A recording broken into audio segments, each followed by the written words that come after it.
Sopas ibas, Bruniga aniga na ibas. Ibas sopas ibas, Kubada aniga na ibas. salaamullaahi calaykum waraxmatullaahi tacaala wabarakaatu. saddex ciyaartooy oo waqti xaadirka kan loo arko in ay yihiin kuwa maarayn kara mashaqada haysata kooxda ka dhisan qalcadda Emirates Stadium iyo suuqa January. kooxda Arsenal oo fulin doonto mashaariic waaweyn.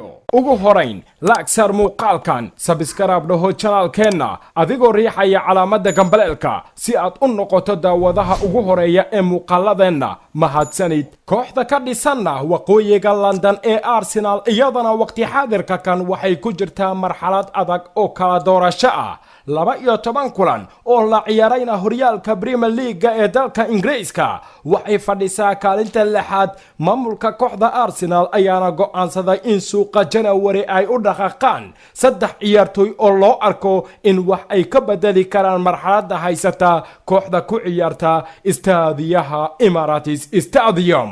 xiddiga koobaad ayaana ah laacibkii hore ee kooxda Chelsea midka maanta ee kooxda Bournemouth ninka la yiraahdo Nathan Ake kaasi oo lagu qiimeeyo adduun lacageed gaaraya 22 milyan. xiddigani ayaana soo bandhigay qaab ciyaareed dhinac kasteetaba soo jiitay kooxaha Arsenal iyo Manchester City oo sidoo kale Manchester City ayay tartan adag kala kulmi doonaan. laacibka labaadna waa xiddiga qadka dhexe ugu ciyaara kooxda Juventus ee Emre Can kaasi oo aanan helin dooqa iyo xulashada macallin Mauricio Sarri sidaasi oo ay tahayna waxaa lagu heli karaa beecaad u jaban.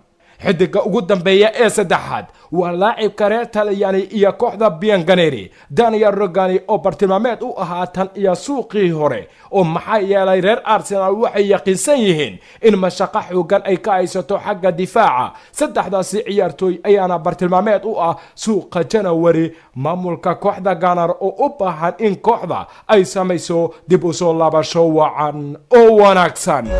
haddii aad ka heshay muuqaalkan like sar, haddii aad ku cusub tahay channelkan subscribe sar, gambaleelkana furo si aad ula socotid muuqaaladeena.